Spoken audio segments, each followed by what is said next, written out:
Introduce myself first. I'm Marlene Deutsch. I'm with Congregation Beth Israel Ner Tamid in Milwaukee, Wisconsin. And a few housekeeping things before I introduce our speaker. Please do keep yourself muted.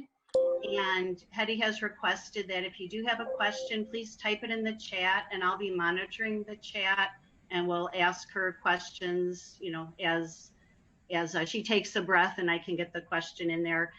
With a couple, I have like 2 screens here to go back and forth between over 50 people. So typing it will be easier for me to see than to, be searching for whose hands are up. So, and we'll talk later about what happens next after this. But I do want to introduce our speaker. Hetty has actually known me my whole life. This is a little riddle to get started with today. She's known me my whole life, but I haven't known her whole life. So if you haven't figured it out, we're sisters. She is my big sister, but if you know Hetty, you know that she's very small in stature, but she's big in every other way. So my big sister and very big in heart. And I should mention too, oh, there we go. I was just going to say you can put yourself on speaker view, but thank you to the hosts for doing that. So as I said, she's very big in heart, and I want to tell you a little bit about her. She is a woman of many talents. Professionally, she has been involved with the Jewish Federation of Cleveland for over 20 years in a variety of positions. She's currently serving as a senior development officer, overseeing the Federation's Cleveland Israel Arts Connection program and managing a dozen family funds and foundations. Among her many interests is baking, and she came by this by birth, actually. Hetty grew up with a mother, who happens, of course, to be my mother, who was a master baker and cake decorator, and who also ran a wedding cake and specialty cake business out of our home. This extended to cookies and pastries as well as cakes. Hetty learned from our mom and inherited her skills, love of baking, and recipes. She started baking challah 40 years ago, adapting recipes to her food processor. And then she added sourdough bread to her repertoire. Most recently, Hetty has started baking babkas. She's a popular speaker and frequently puts on baking demonstrations for various groups. So I'd like to welcome Hetty and start with the babkas. Well, thank you, Marlene. I have to add a few other words, though. Can everyone hear me all right? That's the first thing I want to know. Is the volume all right? Some thumbs up? Okay. Secondly, I want to say hello to all of my Cleveland friends, my B'nai Yeshurun friends. I'm a proud member of B'nai Yeshurun Sisterhood, and though I'm not as active as so many others here, from time to time I've been able to participate in programs, but I've always been very supportive of Sisterhood's efforts. And I just want to say that synagogue runs in our family's blood. Marlene and I both. Being part of a synagogue has been important to us since we were born. It was a very important part of our parents, their lives. And I know when Michael and I first became engaged, my husband Michael, who's my tech support here today, he's off camera, but when you see things moving back and forth, that's Michael managing things. The first thing we did is we shul shopped, and we joined a wonderful congregation, Beth Am. And then about 21, 22 years ago, Beth Am merged with B'nai Yeshurun, and been very active ever since. Been a board member and officer. I'm currently on the executive committee. And to me, there's nothing more important than synagogue life. And what I want to share with you, and the reason I didn't pull the shade all the way down, is this piece of stained glass that hangs here is from the original synagogue in Joliet, Illinois, where Marlene and I grew up, that our parents belonged to. It later was sold to the Boys and Girls Club of Cleveland, and the synagogue moved to where it currently is on the west side of town.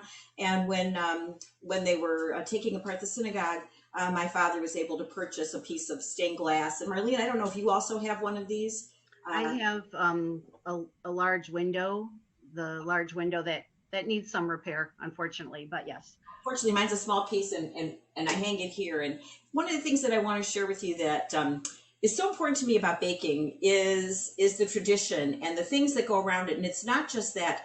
I literally channel my mother every day when I'm baking. And I just have to say, as an aside, I'm looking at the weather because in about 3 hours, we're having our youngest grandchild, our grandson's first birthday party. It's outside in a park. And the weather is looking a little bit iffy right now, but I spent a lot of time last night and earlier this week baking my grandson's birthday cake, which is back there covered up. And whenever I'm baking and decorating, I'm for sure not only channeling my mother, but hearing her in the back of my head saying, Hetty, you could do that better. You know, this should be a little bit over here, whatever. But mostly all the love that I know that she is sending to her great grandchildren and to my sister and I for all the ways that we've maintained the tradition. So one of the other things I like to do is I like to surround myself with things that remind me of my family. And I want to start off with telling you that I'm wearing these beautiful challah earrings because, first of all, babka is really challah with dessert elements in it. So these came from my youngest son, Ben's significant other or girlfriend, Sydney. She bought me these challah earrings.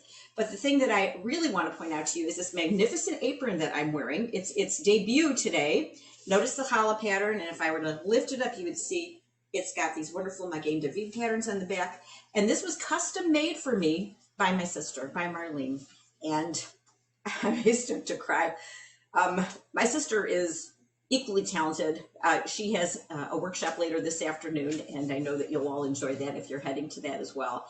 She's a master quilter, and I'm just so blessed to have her in my life. And it's been 16 months since we've seen each other in person, and it's enough already. And I'm hoping that soon we'll be able to be together. All right, without further ado, I want to get into talking about babka because that's what we're here for. And it looked to me like several of you may be doing this along with me. So if you have questions along the way, like I said, put them in the chat or, do the raise hand function. Marlene will see you. So there are lots of people who are phobic about working with dough and yeast. And the first time I did a babka workshop, it was for a group of young people. And I'm going to sit down now and we're going to lower the screen so you can see things. It was for a group of young people, and there wasn't a lot of time to do a full challah workshop that I do all the time, but they wanted to bake babka. And so I looked online, and not that I couldn't have thought of this myself, but it's nicer and easier when it's out there for you. I found that Rhodes frozen bread dough, which I'm sure many of you have used, actually has a recipe for how you make babka with their frozen rolls. And they talked about the rolls as opposed to the loaf, only because apparently across the country, it's much easier to find the rolls than it is the dough. So that's what I use. If you have a loaf of the 1 pound loaf of the frozen bread dough, then by all means use that. So I thawed it out this morning. I took it out of the freezer about 3 hours ago. And one of the things I like to use, I don't know how many of the rest of you do, but all those shower caps that we used to get when we traveled and we stayed in hotels, they make wonderful covers for round bowls. And I really love that. So I have these 12 rolls, and rather than flouring my board, because these are fully prepared dough rolls that you would have just put on a baking sheet and baked, they've got all the flour in it. If I added any more flour, I wouldn't be able to roll it out. It would just slide all over. It tells you to spray your surface. So another thing that I'm using that I want to point out is this was one of my mom's pastry boards. It was made by my uncle, her twin sister's husband, and it's got to be 60 years old, 70 years old, something like that. So it's very special. My rolling pin came from Mom, including the sleeve. I have washed it several times since I got it, which is a long time ago. But I'm going to spray my pastry board with a little bit of the vegetable spray, and then I'm going to take out these rolls. And you spray the bowl also because, once again, they would be kind of sticky otherwise, and they'll come out. And now we're going to gather them together. And I'm going to shoot for a rectangle that's about 10 inches by 18 inches, okay? And this is because when we do all the final prep stuff, it's going to go into either an 8.5 or a 9-inch loaf pan. And but you know what? If it's a little shorter, a little longer, it really doesn't matter. It's dough, and it's very forgiving. So I'm just going to use my handy-dandy rolling pin, roll it out. If the rest of you are doing, or some of you are doing this, you can do this right along with me. Nice thing about dough is if it's not exactly the shape you want, you can stop, you can stretch it. And I'll stop along the way oftentimes because I want to make sure it's not sticking, but I'm not worried about it sticking here. All right. So while I'm rolling this out, I thought I would just tell you a little bit about babka, where it came from. Maybe some of you already know some of these things, but babka really came about in the early 19th century, so about 200 years ago. And the women would, as they were making their dough for the challah every week, they would make a little bit of extra, and with that they would put sweet fillings in it. And most likely it would have been cinnamon and nuts, and not the chocolate that we're going to use today, because and this is in Eastern Europe, in Poland, in Ukraine, in Russia. Chocolate was an absolute luxury 200 years ago. Very few people would have had it. So, and that's something that really probably came about more in the mid 20th century here in the United States to do chocolate. The other thing, that the difference between this dough and if you were to make babka from scratch, all the recipes you will see will be for more like a challah dough. This Rhodes dough is vegan, so it has no eggs in it, and it has and so it's not as rich a dough as what babka tells you. And in fact, most babka recipes will tell you to use milk and butter in the dough. This could not possibly have been authentic to our great parents 200 years ago, because they would never have made a challah dough or anything that would have been served on Shabbat with dairy, because it was always going to be a meat meal. In fact, one of the stories I always love to tell and to think about is when my father was growing up as a young man and a young boy in Krakow. He would talk about Pesach, and at Pesach, he said they only had one set of dishes because everything that they baked and cooked was meat. And I said, well, what did you eat for breakfast? What did you have? What did you put on your matzah? He said, we'd put on schmaltz. What else? So for sure, they didn't Shabbat have anything else. Okay, I'm just going to measure to see where I am. Yeah, I need another little bit here. How are those of you doing who are doing this at home with us? I think I see at least 4 people who are doing it along. Julie, did you have a question, or you're just raising your hand that you were doing? Okay. All right. One of the things that I guess it got left out from my bio, but I've been working part-time now for the last three years. And one of the main reasons I was eager to go part-time, besides the fact that I have these grandkids I like to help take care of, and it was time. My husband's been retired for quite a while already now, was that I wanted to start going into schools and telling my parents' Holocaust story. So that's what I've been doing a lot, and probably 2 or 3 times a month for the last few years I've been doing that. And in the last year, I've actually been doing that a lot on Zoom. So and I often talk about my mom, about her baking, and that's something that she did, that she really took up, her cake decorating. Post Shoah, when I was a year old, she started, and something that's very, very special to me about that. All right, so now that I've got this rolled out, we're going to put the filling together. And Michael, if you could just tilt this back up a bit, it's easier for me to stand. So according to the recipe here, I have my 2 tablespoons of unsweetened cocoa powder. I have a teaspoon of cinnamon. I have the 1/4 cup of sugar. And then I have my 1/4 cup of, it says softened. I just go ahead and I melt it, the melted margarine. May I ask what kind of cocoa powder you use? Because there's several types. I go through different ones. Sometimes I use Hershey's, sometimes I use Nestle's, but this happens to be Geffen, because I had a can of Geffen cocoa powder left over from Passover, and it's actually a wonderful, wonderful cocoa powder. There's one thing I don't have here. 1 second. Interesting that a Pesach brand of something is actually maybe better than what we buy during the year. Well, it's not just that. I think that, I can't remember if Geffen is actually an Israeli product. Michael, can you give me a spoon, please? But the Israeli chocolate and Israeli cocoa is really, really good. Yeah, I see Robin.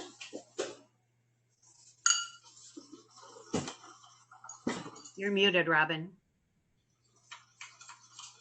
The chat is disabled, I want you to know. Oh. And how much margarine was it? I'm writing the recipe because I didn't get it. Oh, okay. It's a 1/4 cup, so it's just a half a stick. Okay. Robin, the recipe was in all the conference materials towards the bottom, where it listed all the sessions and then all the speakers, and the recipe is there. Okay, thank you. Okay, so now I've mixed up those ingredients together, and I'm going to just pour it onto the dough.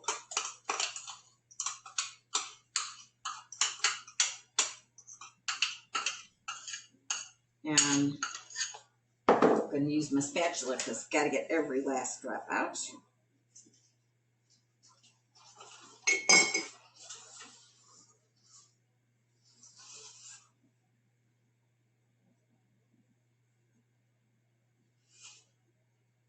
Okay, and then I don't know how many of you have an offset spatula. I use it all the time for baking, for decorating cakes and what have you, frosting. But it's wonderful for this kind of thing because it just spreads all over. Mike, you can turn it down a little bit again. Betty, could you repeat how big you rolled the dough into Sure. the rectangle? 18 by 10. So 18 long, 10 high, depth, whatever. While I spread this out, the word babka is Slavic for little grandmother, which I really like because that's what I am. Yeah. Little grandmother. And actually, our mother was also a little grandmother. Oh gosh, was she ever? She was even littler than I am. Yeah. Our kids used to think they were tall when they got as tall as grandma. Yeah. Our kids used to wish that they had gotten even a little taller than they got, but they know that I tell them they should be glad they're just taller than me. And they're all over 5 feet, which is something I never achieved, although you did, Marlene. You got it. All right, so got that. Now, because it's not enough chocolate, I'm going to sprinkle on. I have some chocolate chips, any kind, but I like the mini ones because it'll roll up tighter. The bigger chocolate chips will just be a little lumpier, although equally delicious. There's no magic to some of these things. It just becomes personal preference. So I'm sprinkling on these chocolate chips. And this was a third of a cup of chocolate chips. And these are my leftover Pesach mini chocolate chips that I didn't use up. It's hard to find, I find, Parv mini chocolate chips. Everyone else seems to have dairy things, but these are always Parv. All right, so now I'm ready to roll. And though the recipe tells you to roll it from the long end and roll it up and then cut it in half and twist those together, a more traditional babka fold and the way you do it is what I'm going to show you now, which is I'm going to start from the short end and you're going to see what we're going to do. So we're going to roll it up tightly. I think you can see this, right? Yes, it's showing up nicely. Okay, I'm going to roll it up. Could you just slow down a little bit though, as far as just... Yeah, well, I have to go get something. Okay. I really have something. Just go get my knife.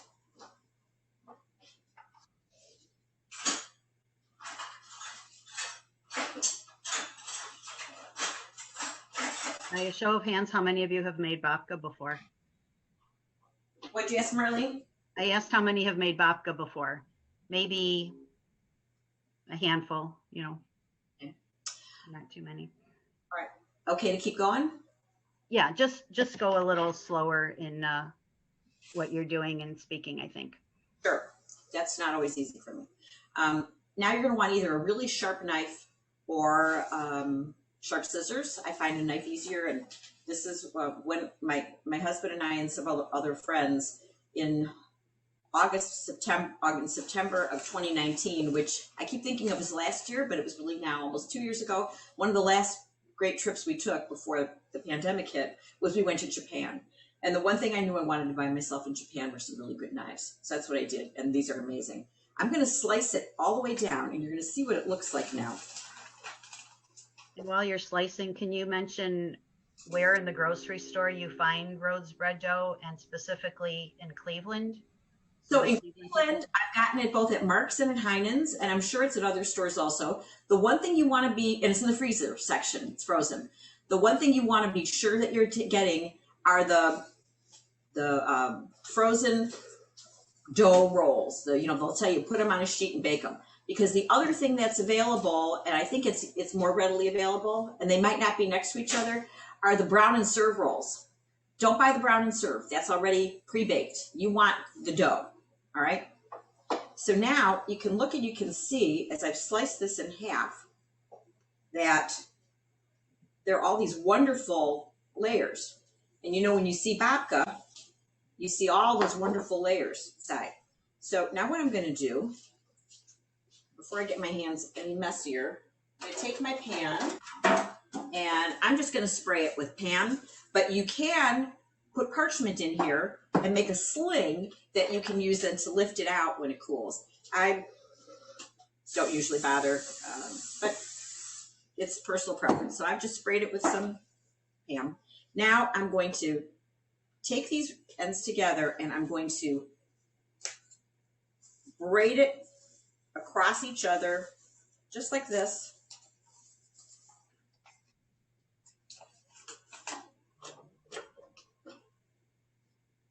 So kind of looks like that. I'm going to plop it in my pan, and that's it.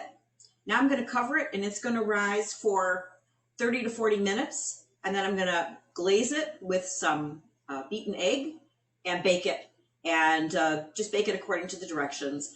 They suggest that you use a thermometer to tell if the dough is ready, done inside.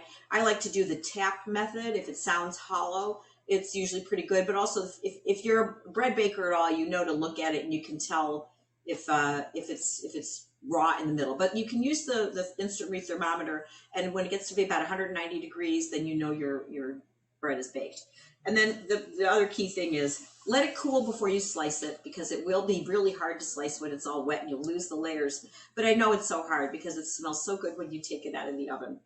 So that's what it looks like in the pan. And you can kind of see that once it's baked, you're going to have those wonderful folds and you're going to have all those wonderful layers inside. And it's really, really delicious. Do you always use a metal pan, or do you sometimes use a glass? I have some glass loaf pans, which I use sometimes. I think that it browns a little bit better in the metal pan, but I don't think it really, I think it's whatever you have. I wouldn't go out and buy something special. In fact, this happens to be an aluminum pan, but like a disposable, but I think this is a really sturdy one, and I like the shape. I like the way it goes. So I have a lot of these, so I'm using this one today.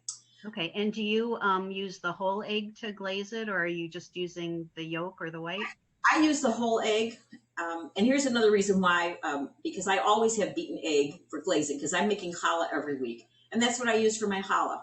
Some recipes will tell you if you put in a little pinch of salt in the egg before you beat it up, that it will make the egg white less viscous, and it will blend better. I usually put like a few drops of water in it. It doesn't matter. When I make honey whole wheat challah frequently, and I put a little honey in the beaten egg then, and that makes a little bit of a sweeter glaze. Yeah, I actually put a little bit of like a touch of water in the egg too when I brush the challah before I bake it.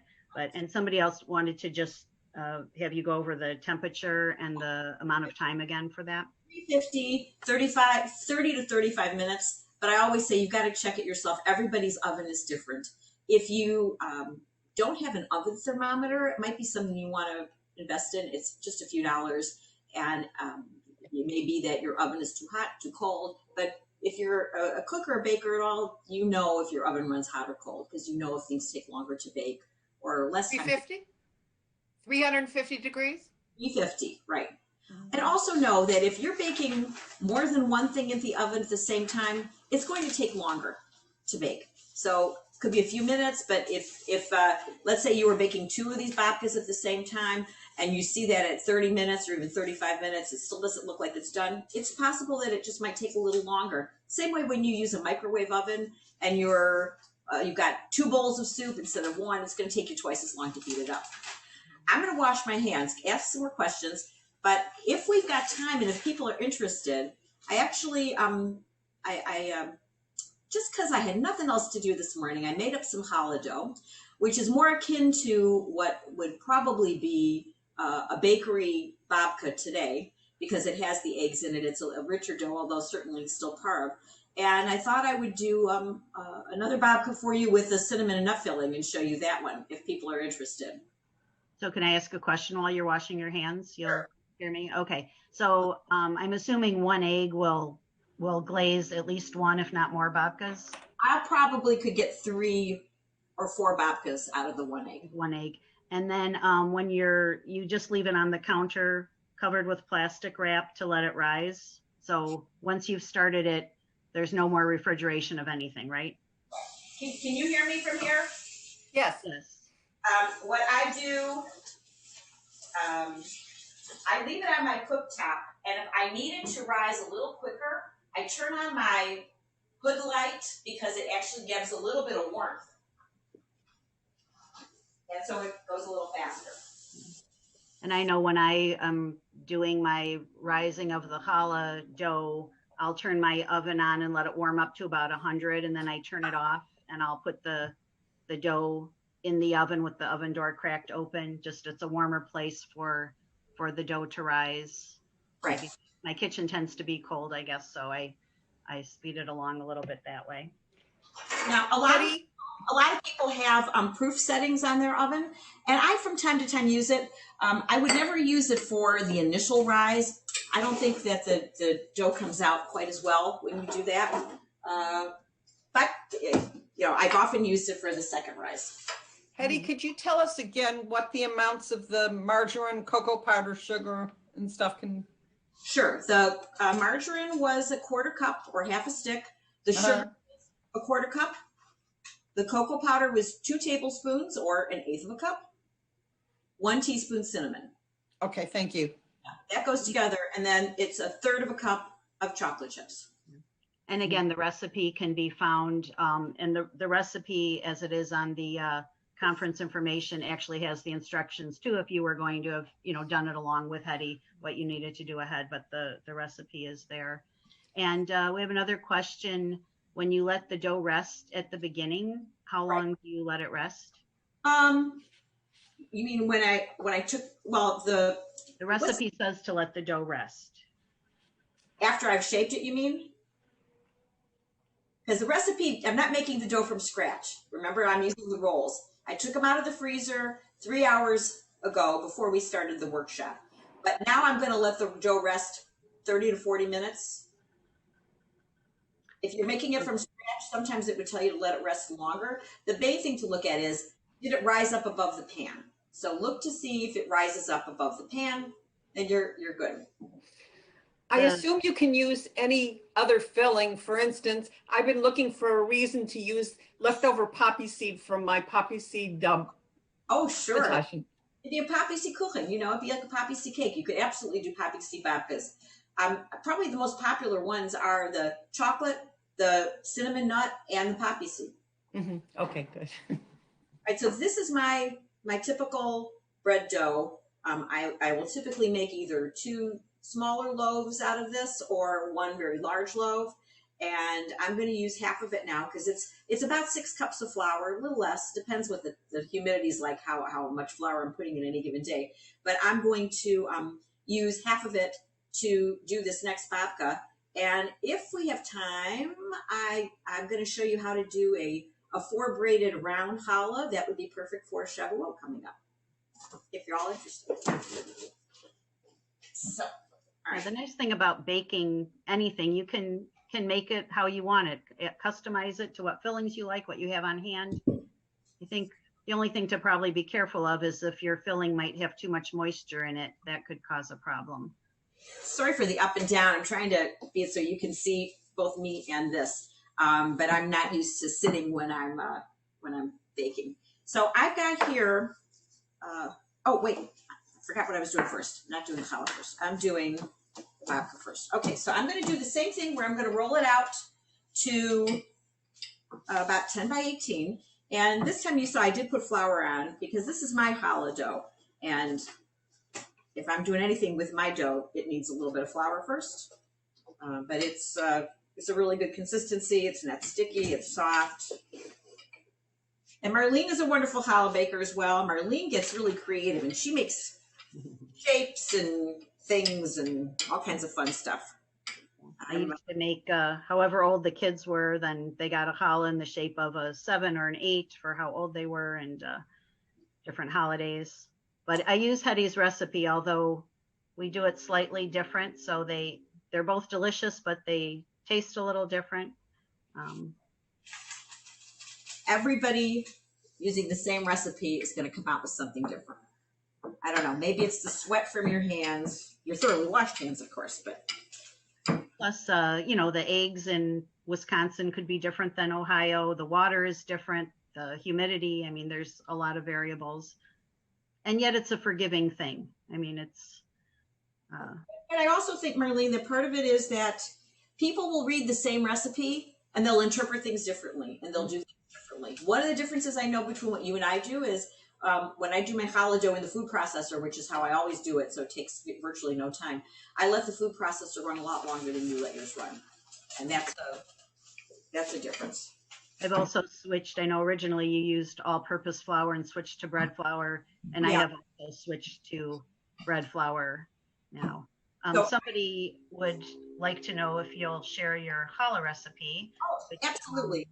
I'll be happy to share my challah recipe, and I'll also tell you that what I'm going to do right now is from what's probably one of my very favorite baking websites, and that's the King Arthur Flour website. I'm devoted to King Arthur Flour. I use 4 different kinds of their flour. This one was made with the King Arthur bread flour. When I do typical baking, I use King Arthur all-purpose flour, which has a higher gluten content than regular all-purpose flour. The King Arthur is like 11.7% for its regular all-purpose, always unbleached flour. And then I use their white whole wheat flour quite frequently. I've even used their Sir Lancelot flour a few times. And their Sir Lancelot flour is their highest gluten flour that they have. I don't know. It's something to try. And I've also used their whole wheat flour.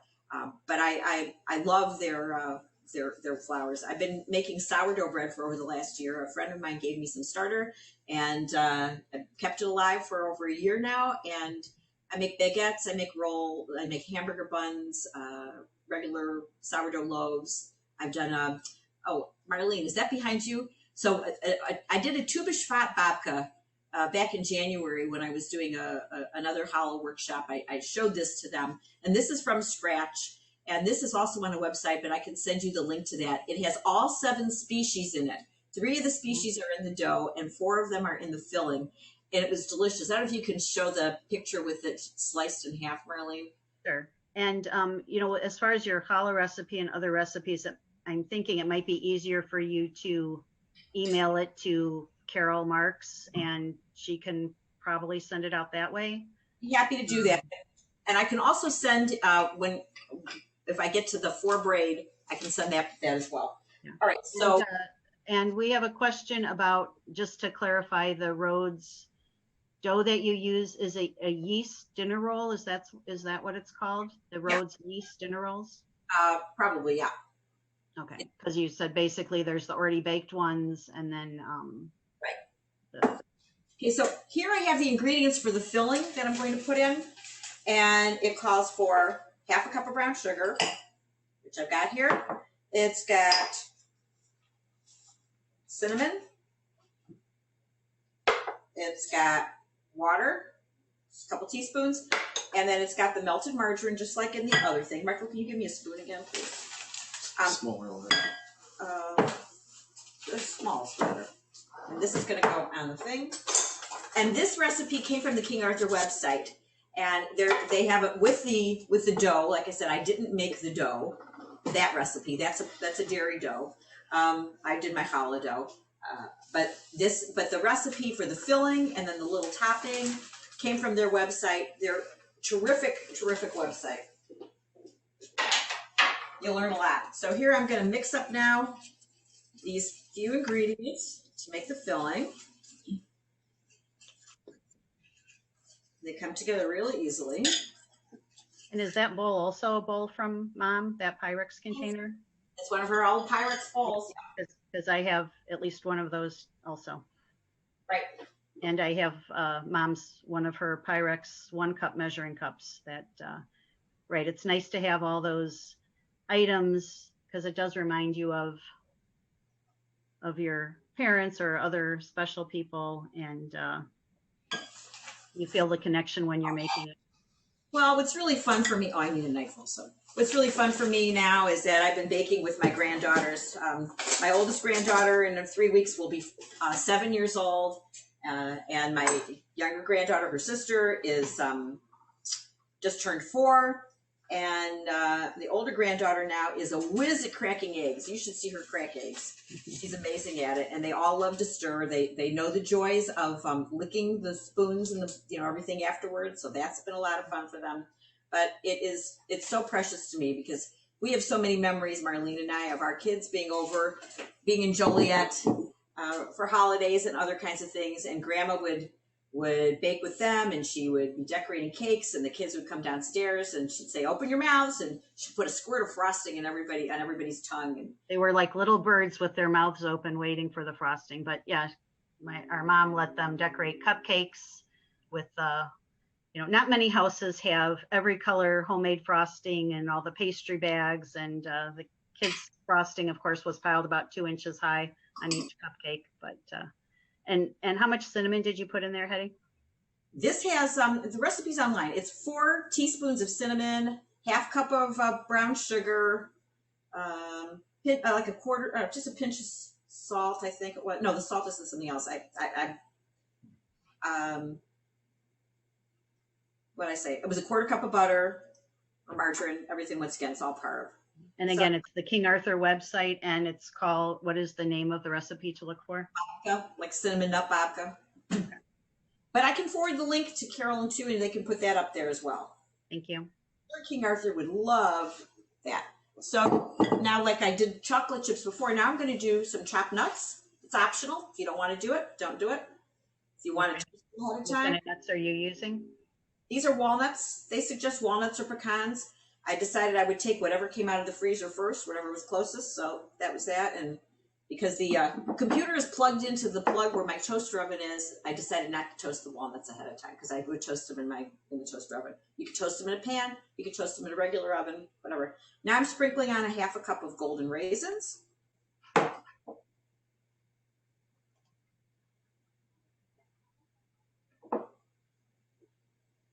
You can see this stuff is it's really pretty easy to make. I don't know how many of you are bread bakers, but if you are, or challah bakers, just use your challah recipe if you want. Okay, now I'm going to roll it up again just like I did before. Same thing. About how many nuts did you put in there? 1/4 of a cup? Half a cup. I measured out a half a cup of nuts, and then I chopped it. Okay. Which obviously does make a difference if they're correct. Measured, if they're whole and then measured, or chopped and then measured. I didn't chop them too finely. I did them a little bit coarse, but Okay, so now what do I do with my handy dandy knife?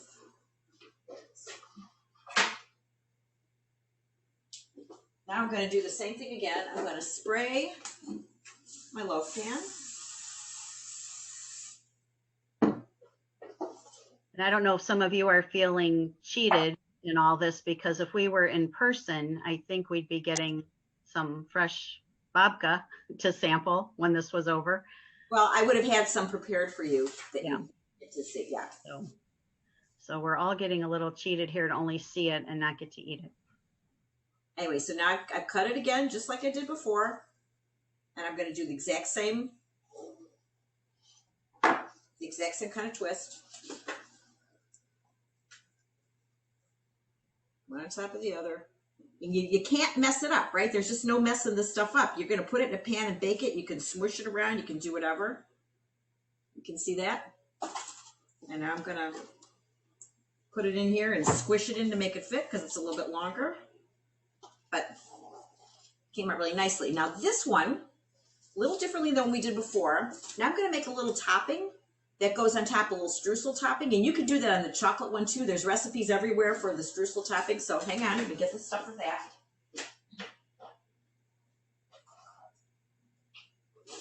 I think sometimes people are afraid to experiment. And, sometimes when you make a recipe, I know when I make a recipe the first time, I follow it exactly. But then the second time or the third time, you can start, you know what, I think it was a little too sweet. It wasn't sweet enough. I'd like chocolate chips and the cinnamon babka, maybe. It's your creation. You can do what you want with it. So here in this little tiny dish, I have 1 tablespoon of margarine that I just took out of the fridge. I have 2 tablespoons of my handy dandy King Arthur all-purpose flour. I have a half a teaspoon of cinnamon and 1 tablespoon of brown sugar and a pinch of salt. And I'm just making a little streusel thing with my fingers. I probably could have done this a few minutes ago, but I didn't want to do it an hour ago because you want the margarine or butter to be cold so that it crumbles. So that's pretty good. Pretty good. So now I'm just going to, well, before I sprinkle that on, I'm going to put my beaten egg. I have my brush, my egg. Is that a synthetic brush or a natural brush? Natural brush, but it actually came with it came from a kid's baking set that my kids got many years ago. And it was a regular brush, but I've used regular paintbrushes forever. Just buy a paintbrush. Sometimes it's synthetic, sometimes it's not. Oh, wait, no, wait, I'm sorry. The hair is synthetic, yes. Okay. Okay, so now I don't know if some of you had moms who our mom had a feather. The brushes to brush egg wash on things was actually a couple of feathers. Hey, Mike, can you get that for me? In the You have one? The feather. You know what I'm talking about? The things with the feathers on it. I'll see if I can find it. See if my sister can find that to show you. Okay, so now I'm just going to sprinkle this on top of this. This is going to be really good. And now it's going to rise for probably about an hour or so until it's doubled. See how it looks? Just going to cover it with my shower cap again, or I have another thing that I'll show you in a minute. Very easy. Since you keep beating the egg because you're baking every week or so, how long do you think an egg that's been cracked open is good still to keep in the refrigerator? 10 days. Okay. But your nose will tell you. I know because I don't bake as often as Hetty does. So I might bake challah, every 2 or 3 weeks, depending, stick it in the freezer. If I have leftover egg, I just, we'll have eggs at some point during the week for breakfast. And I just throw that little bit of egg in with my other eggs for breakfast. So you can always use it up some other way. Okay. I think we have, 7 minutes left, Marley? Or how much time do we have? More than that? Yeah, we have 7 minutes until the 10-minute Oh, great. 10-minute mark. Great. How long are you going to bake this one? I'm going to go back to the recipe and I'm going to see what it says because I don't remember. But I'm going to guess it's going to be around the same 35. Here, let me see. Are the rising times similar for all of them, or does it change depending on the fillings that you put in? This one says bake it for 40 to 50 minutes at 350. And during the final 15 to 20 minutes of baking, tent it with foil so it doesn't get too brown. It is a different kind of dough. Remember, the first dough, the Rhodes dough, has no eggs in it. It must have some oil. I don't remember that. I do know it's vegan. So it has a different kind of proportion, and I think it's probably a little bit less dough than what this was. So now I'm going to show you my 4 braided round challah. Marlene, do you have a picture of that you want to share? Yeah, and I just want to say that Gilda made a suggestion too that she would microwave leftover egg, and her dog's got a treat. So there's something too. Yeah, you don't dump it down the drain. Either you eat it, save it, or feed it to your pet. Oh, sometimes if I'm making eggs, I'll add it to what I'm making. I'll make a scrambled egg and I'll just add it in there if I don't think I'm going to use anything else. You can always find a use for the egg.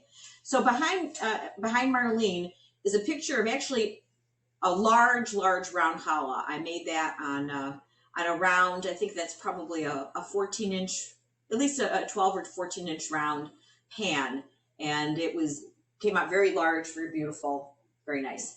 Now with this, I'm stretching out this dough because what I'm going to do next is I'm going to add some raisins to it. People always say, how do you add raisins to the dough? You don't want to put them in when you're making it. I make my dough in the food processor. In any case, you wouldn't put the raisins or any filling into the dough when you're kneading it. I do this after the first rise, and it's an interesting thing. Once you start adding the raisins, it changes the texture of the dough. It makes it harder but not bad. But I mean, it's just harder to roll it out and to work with it. The addition of those raisins, or whatever else, it's just it changes the texture of the dough. So I do it in 2 shifts. So I just put down a bunch of raisins. Now I'm going to roll it up. I'm going to flatten it out again using my knuckles, whatever. If you wanted to use a rolling pin, you certainly could, but oftentimes this is my exercise. It's good for my arms. And for your hands. And my hands, right. Keep that arthritis at bay. And put the rest of these. This is probably a third of a cup of raisins. If I was doing the whole big one, I'd probably use a half a cup. Okay, now I'm going to, where did my little thingy go? Oh, here it is. Oh, by the way, this is the feather baster. And Mom would tell us how the women would get the chicken feathers and they would tie them together. You know, they'd clean them up and then they'd have them. And this was, you can see, it was hand done. It's probably not easy to see there, but it's woven together and then hand tied. And it's very special to have that. So now I'm just going to make this into a little bit of a log, and I'm going to cut it into 4 pieces. You can see much harder to cut than it would have been before, just because those darn raisins are in them. Are you going to mention about, I think you started making these more about a year ago with quarantining, making the small round ones? You mean my pandemic size challahs? Yeah. Yeah, so though we've been in a bubble with our kids who all live in Cleveland. We've been in a bubble with them for most of the time. There was a period of time in early April and through actually when our grandson was born. We came together again 2 weeks afterwards after that. But for about 6 weeks we were not together. We were having Shabbat dinner every night. We still every week almost have Shabbat dinner together with the family. So I started making pandemic-sized challahs. I would take this recipe of dough that I did the babka and this. I would cut it into 4 pieces, and I would do a 3-braided knot that I just made into a round shape. And every Friday we would deliver those challahs to the kids, and then we would do our Zoom Kabbalat Shabbat together. We'd make kiddush, we'd sing Shalom Aleichem, the whole thing, and have our and everyone would have their challah to eat, and that was nice. That was nice. Okay, so now I've got my 4 pieces. Now I'm going to roll them out into, I don't know, 12 or 14 inch lengths. And you can see it's just a little more work. And I know I'm shaking the table, so the screen is shaking a little bit. Also, I'm sitting down, so I don't go quite as fast. The thing I find when I give challah lessons all the time and challah workshops. The thing where people need to work, they got to perfect it, is rolling out these strands. People either try to they flatten them when they're rolling instead of just kind of keeping it. It's easier for me to show you if we're doing it in person. But you want a smooth, round log, and you want to, when you're doing it, you kind of pull it out so that you're getting rid of the bubbles, the air bubbles, so there's no holes in your challah. Every once in a while, like just happened now, a raisin fell out. I just stick it back in. It's no magic to it. And of course, when it comes time to put these all together, I can stretch them. I can do whatever so they're of uniform length. I hadn't thought of making smaller challahs, and after Hetty said she was making these small 4-braid round ones, I started making those also. Our kids are all out of the house, so it's just my husband and me mostly. So it's a nice size. It's a nice size to give people. They freeze well. Right. And I can get out of the one recipe of dough. I usually do 4 little round ones. Sometimes I've made 5, but it's a fun braid to do. Yeah. You do the 4-braided round with the small ones, is what you're saying? Yeah. Out of one recipe of the dough, I do 4 and sometimes 5 small pops. I haven't done 4 braided round ones. I do the 3, but this is one of what would have been 2 out of that recipe of dough, except like I said, I did the babka. So now I'm going to take, you see what I'm doing here? I'm making like a tic-tac-toe board with these ropes, and I'm stretching them so I get them kind of the same length. I'm going to guess that this is, here, I'll tell you how long I made these. I made these about 14 inches long, about 14. every kitchen needs a plastic or a metal ruler that you can wash, you know, that doesn't have cork on the back or wood. I have a metal one that I use for measuring. And I like the clear plastic one because I can see underneath it. Mhm. But once again, it doesn't matter. And if it's not this length, it also doesn't matter. The final result is going to taste the same. It's all going to be great. Now what I'm going to do, because I'm going to be doing a crisscross thing, I'm going to lift up one here. So I've got my top horizontal one, and it doesn't matter which side to go. My top horizontal one is underneath one and over one. And then I'm going to do the same with the opposite side. So you can see what's started here. And about an inch square open in the middle, okay? Because this is going to come together, and otherwise if you put them right together, you'd probably have a cone coming out of the top of your challah when it bakes. So now I'm going to take, starting on one of the sides where the piece that I'm going to use first is underneath, it's an underneath piece. I'm going to weave across, and then I'm going to go back, and I'll probably go around 4 times. So I go over that one, and I take the next one center, I go over this one, over this one, I go over this one. Now I've gone around. Now I'm going to start this side. Go over it, go over it, go over it, go over it. And now this side. This way, this way, this way, this way. And one more time. And now you're going to see I'm going to do a little bit of tucking as we go. We have about 7 or 8 minutes left, Hetty. Well, I just finished this. So now I'm going to show you. I'm going to tuck in the little ends. And that's what it looks like. Okay. Now you can bake that free form on a cookie sheet, but I like to put it in a pan. And what I've done is I take, this is an 8-inch round cake pan. I've sprayed it with Pam, and I sprinkled cornmeal. And I do that with all my challahs. I like the bottom that way, and it doesn't stick. So I sprayed Pam, sprinkle with cornmeal. It could be yellow cornmeal, it could be white cornmeal. This happens to be white. And now I'm going to take this, and I'm just going to plop it in the pan. And it doesn't matter if little things are sticking out, because it's going to all come together. It's going to rise a lot. And now it's going to rise for the next 40 minutes or so, 30 to 40 minutes. I'm going to bake this in a 350-degree oven or 360. Sometimes I like the round ones to be baked at a little bit of a higher temperature because there's more of a concentration of dough in a smaller place, if you know what I mean. If I was using the same dough and doing a long one, it would probably be like this, and there's less depth. So I bake this one just at a little bit of a higher temperature, and I'll bake it for probably 25 minutes altogether. I check it after 15. I rotate the pan, and then after another 10 minutes or so, I'll tap it, and it probably will be done. But if not, bake it a little longer. And if it looks like it's getting too brown, once again, you can go ahead and put a piece of foil loosely on top, and that will prevent it from burning. So this is going to get covered up, and I use this very special cloth for covering.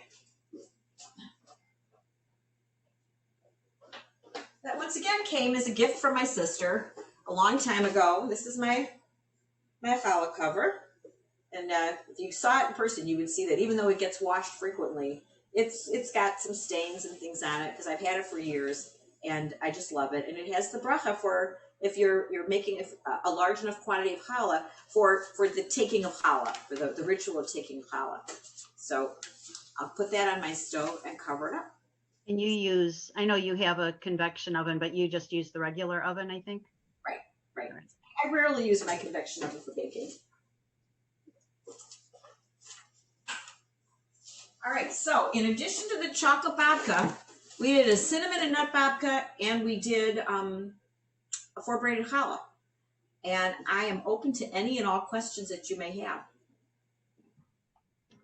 Lynn? I had a question. It's not, you mentioned you don't use the convection. Do you not use when we bake a lot at B'nai Shern, they use the convection oven a lot because it's so easy. Do you not like how stuff comes out from the convection? I don't own one, so. Yeah, I've used it a lot for roasting vegetables, and I've used it now sometimes for making meat.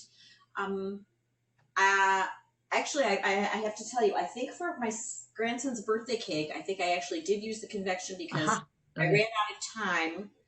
It was taking longer than I thought because I baked it in very long, very large pans, and I was on a time crunch because we were going someplace. And the cake actually looked like it came out fine. I think for me, it's more of a case that because I haven't used it for baking, I didn't want to take a chance. Yeah. But I know a lot of people who swear by it. So, right. And I know I've baked challahs at the shul before. Yeah. And, it could take a really long time. I think the convection helps a lot there. Yep. Okay. Thanks. I Hi, want Lynn. to mention Hi. too that in case, you know, it's hard to see the braiding, we weren't like right on top looking down on it, but there are so many YouTube videos of, you know, braiding with 3, 4, 5, 6, 7. I don't know how many people go up to, but there's a lot of good videos showing different techniques. So, you know, you can look up the four strand braid to see that. And someone just I have said four that they could braids that I- demonstrate it too. Gilda could demonstrate it to her Cincinnati people. There are 4 braids that 3 braids that I use all the time. I use my 4-strand longer braid. I use a 6-strand braid when I'm doing that whole recipe of dough. It's very, very pretty. And then I use that 4 braided round. What was the other thing I was going to say about the braiding? Oh, on Rosh Hashanah and on Sukkot, I've started making these apple challahs, and they look like a flower. They bake in a bunt pan, and they're absolutely gorgeous. And that's on a website called Jewlicious. And if people like, I can put the link, get a link to Carolyn, and she can put that up as well. It's not difficult to make. There's a recipe for challah dough on it, but I just use my own challah dough recipe, and I do what it says, and it comes together in maybe 5 or 6 minutes more time than the other. But it is stunning, and it's really delicious with fresh sliced apples and cinnamon and sugar and stuff inside. What could be bad, right? Are there any other questions? We just have a minute or 2 left. Ruth? Just a comment. Thank you, Hedy. And I remember your mother and your father, nice people. I don't see you, but it sounds like it's Ruth. I can't see. Both. Oh, I'm glad you're here. Thank you. Yes. Thank you. Thank you. I have good memories of your parents. So many people got to know my parents. My mother, many years ago, did a talk on her experience in the Shoah, particularly as I mentioned earlier that she was an identical twin with her sister Helen, and they were Mengele twins. So, topic for another day. But yeah, And they had moved to Cleveland the last 2.5-ish years of their lives. They were in Cleveland, so they got to meet a lot of people in Cleveland at the synagogue and through Hedy. they did over the years because they always came. They loved. Yes. Even when they came to visit. Yeah. Oh yeah. So we're getting a lot of comments thanking you for baking. People are looking forward to making babka, eating babka. And I want to thank you too. It's always good to see you, even if it's on Zoom, sometimes FaceTime. But thank you so much. This was a lot of fun, and I thank everybody for coming. The next thing is lunch break for the next half hour, I believe, and then you will come back to this link, which is the main conference link.